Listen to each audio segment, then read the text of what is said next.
कहा गया है सुना गया है कोई न बोले, कहा गया है सुना गया है कोई न बोले, ज़बां दराजों को मशवरा है कोई न बोले, अजीब लुकनत पसंद हाकिम से वास्ता है, अजीब लुकनत पसंद हाकिम से वास्ता है, जो चाहता है जो सोचता है कोई न बोले। हमारी दाईं तरफ इस सदी का सबसे बड़ा फकीर सोया हुआ है। मैं उनकी समाधि से बिल्कुल करीब खड़ा होकर के संकल्प सत्याग्रह में मेरी आंखों के सामने तपती दोपहरी में बड़ी तादाद में मौजूद कांग्रेस पार्टी के सिपाहियों को सलाम करता हूं। नवरात्रि चल रही है, रमजान चल रहा है, मैं रोजे की हालत में हूं। आप तमाम साथी ऐसे होंगे जिन्होंने नवरात्रि के व्रत रखे होंगे और इस पवित्र सप्ताह के बीच में हम खड़े हैं एक हाकिम की सनक के से उपजे हुए एक फैसले के खिलाफ। दोस्तों, भारत के लोकतंत्र के लिए एक मुश्किल लम्हा है ये। याद करिए, जब हाकिम की सनक की वजह से आप लाइनों में लग करके अपने पैसे बदलवाने के लिए बैंकों के साथियों से विनती कर रहे थे, चरौरी मिन्नत कर रहे थे, तब सबसे बड़ी आवाज बन के कौन बोल रहा था? राहुल गांधी। नतीजा क्या निकला? उनकी एसपीजी सुरक्षा वापस ले ली गई। याद करिए, जब गब्बर सिंह टैक्स लगा करके छोटे व्यापारियों को बर्बाद करने का सपना पाला था इस सरकार ने, तो सबसे मजबूत आवाज बन के कौन बोल रहा था? राहुल गांधी। नतीजा क्या निकला?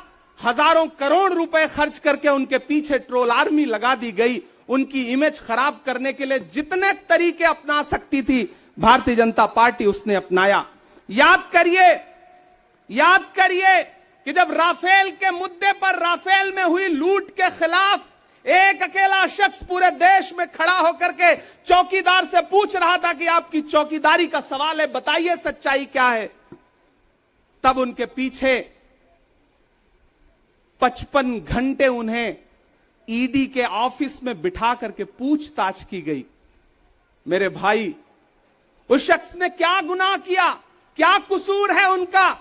उनका कसूर इतना है कि जब देश में नफरतें सर चढ़ करके बोल रही थी तो उस शख्स ने कहा कि मैं भारत जोड़ने के लिए अपने पैर के छालों की परवाह किए बगैर 4000 किलोमीटर चलूंगा। यह कसूर है राहुल गांधी का। यह कसूर है राहुल गांधी का कि वह एक शहीद पिता के बेटे हैं। यह कसूर है उनका। यह कसूर है उनका कि उनकी दादी ने इस देश की मिट्टी के लिए अपने खून का एक एक कतरा कुर्बान कर दिया। यह कसूर है उनका। आज भारतीय जनता पार्टी के लोग हाउस में खड़े होकर के, सदन शुरू होते ही 1 मिनट भी सदन नहीं शुरू हुआ रहता था और खड़े होकर के राहुल गांधी माफी मांगो के नारे शुरू कर देते थे। किस बात की माफी? क्योंकि वो भारत जोड़ रहे हैं, वो लोकतंत्र को बचाने की बात कर रहे हैं। अरे भाजपाइयों, माफी तो आपको मांगनी चाहिए। 15 लाख के झूठे जुमले के लिए माफी मांगो, बढ़ती हुई महंगाई के लिए माफी मांगो, अच्छे दिन के झूठे वादों के लिए माफी मांगो, लोकतंत्र को कुचलने के लिए माफी मांगो, महंगाई के खिलाफ माफी मांगो, 400 का सिलेंडर 1100 रुपए करने के लिए माफी मांगो, 58 रुपए का पेट्रोल 100 रुपए का करने के लिए माफी मांगो, हिंदू को मुसलमान से लड़ाने के लिए माफी मांगो, सिख को ईसाई से लड़ाने के लिए माफी मांगो। माफी तो तुम मांगो।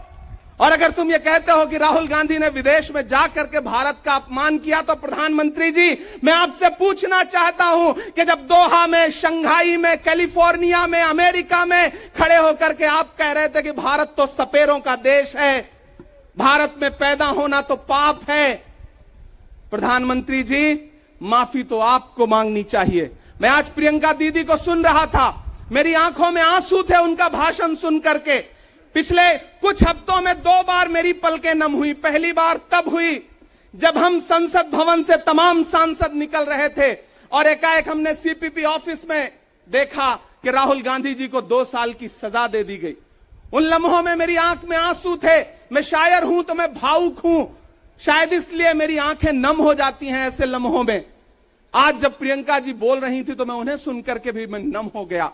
यह जुल्म है कि जुल्म को कहता हूं साफ जुल्म। यह जुल्म है कि जुल्म को कहता हूं साफ जुल्म। क्या जुल्म कर रहा हूं? मुझे मार दीजिए। जो जख्म बांटते हैं उन्हें जीस्त पे है हक। मैं फूल बांटता हूं, मुझे मार दीजिए। फिर उसके बाद हिंदुस्तान वालों, फिर उसके बाद शहर में नाचेगा हू का शोर, फिर उसके बाद शहर में नाचेगा हू का शोर। मैं आखिरी सदा हूं, मुझे मार दीजिए। मेरे भाई, इस देश के लोकतंत्र को बचाने के लिए जो सबसे बड़ी आवाज है इस देश के, उसको मारने की, उसको कुचलने की जो कोशिश है, उसके खिलाफ आपको खड़ा तो होना पड़ेगा, आपको बोलना तो पड़ेगा।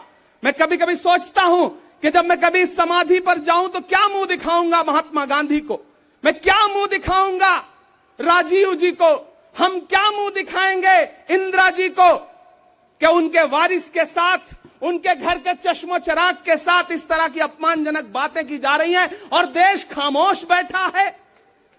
सवाल आपसे है, सवाल यहां बैठे हुए लोगों से नहीं है, सवाल आपसे है जो आप कांग्रेस की मोहब्बत में यहां आए हुए। मैं आपको सलाम करता हूं, मैं जानता हूं आप राहुल गांधी जी से मोहब्बत करते हैं, कांग्रेस पार्टी से मोहब्बत करते हैं, प्रियंका दीदी के सम्मान में आए हुए हैं, खड़गे साहब के सम्मान में आए हुए हैं, मैं जानता हूं, वरना इस तपती दोपहरी में व्रत रख के, रोजा रख करके कौन परेशान होने के लिए आता। आपको मोहब्बत है पार्टी से, लेकिन नया पाने की चाहत में पुराना छूट जाता है। तुझे अपनाऊं तो मुझसे जमाना रूठ जाता है। मोहब्बत पढ़ने लिखने में बहुत आसान है, लेकिन मोहब्बत को निभाने में पसीना छूट जाता है। मैं जानता हूं कि आप पसीने के बीच भी, आप तपती दोपहरी के बीच भी यहां बैठे हैं। क्यों?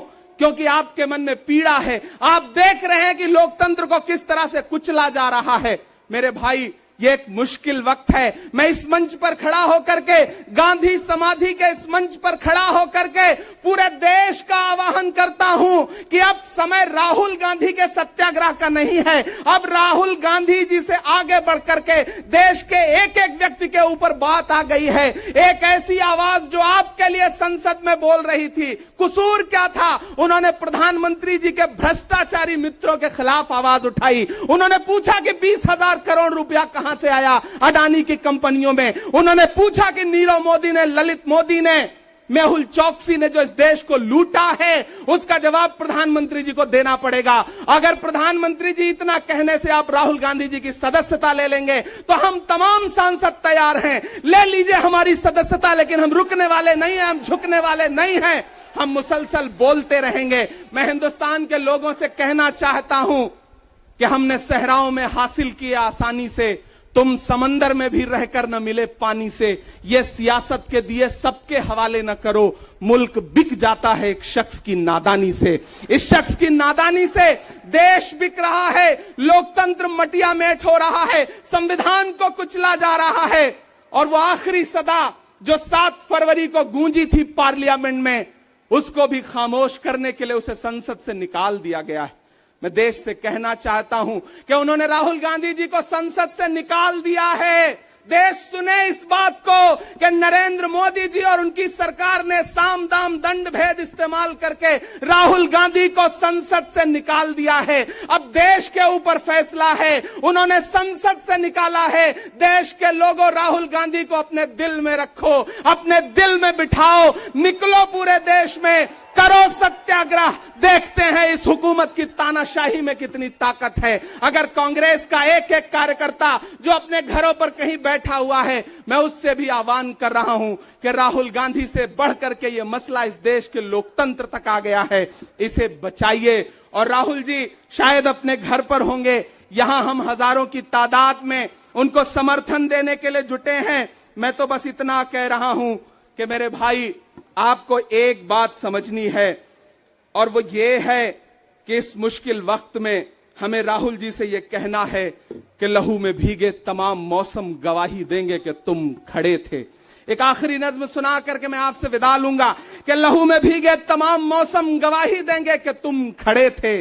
शहर का सूरज गवाही देगा कि जब अंधेरों की कोख से निकलने वाले ये सोचते थे कि कोई जुगनू बचा नहीं है, तो तुम खड़े थे, तुम खड़े थे। तुम्हारी आंखों के ताकचों में जलती मशालों ने नई मनाजिल हमें दिखाई। तुम्हारे भाई, तुम्हारी बहनें, तुम्हारी माएं, तुम्हारी मिट्टी का जर्रा जर्रा गवाही देगा कि तुम खड़े थे। हमारी धरती के जिस्म से जब हवस के मारे ये सोचते थे कि सियाह जोंकों की तरह चिमटे तो तुम खड़े थे। तुम्हारी हिम्मत, तुम्हारी अजमत और इस्तकामत तो वो हिमालय है कि जिसकी चोटी तलक पहुंचना न पहले बस में रहा किसी के, न आने वाले दिनों में होगा। सो आने वाली तमाम नस्लें गवाही देंगी कि तुम खड़े थे, कि तुम खड़े थे। हम तमाम लोग, मैंने कहा ना बहुत सारे लोग यहां व्रत रख करके आए हुए हैं, मैं रोजे से हूं। हम तमाम लोग इस देश के लोकतंत्र को बचाने के लिए राहुल गांधी जी के साथ अलल ऐलान खड़े हैं, खड़े रहेंगे और एक एक सांस तक उनके साथ खड़े रहेंगे। ये हमारा राहुल गांधी जी से वादा है। जिसे खौफ नहीं है मुरझाने का, हम उस गुल के साथ खड़े हैं। कैसा भी दौर आए लेकिन हम राहुल के साथ खड़े हैं।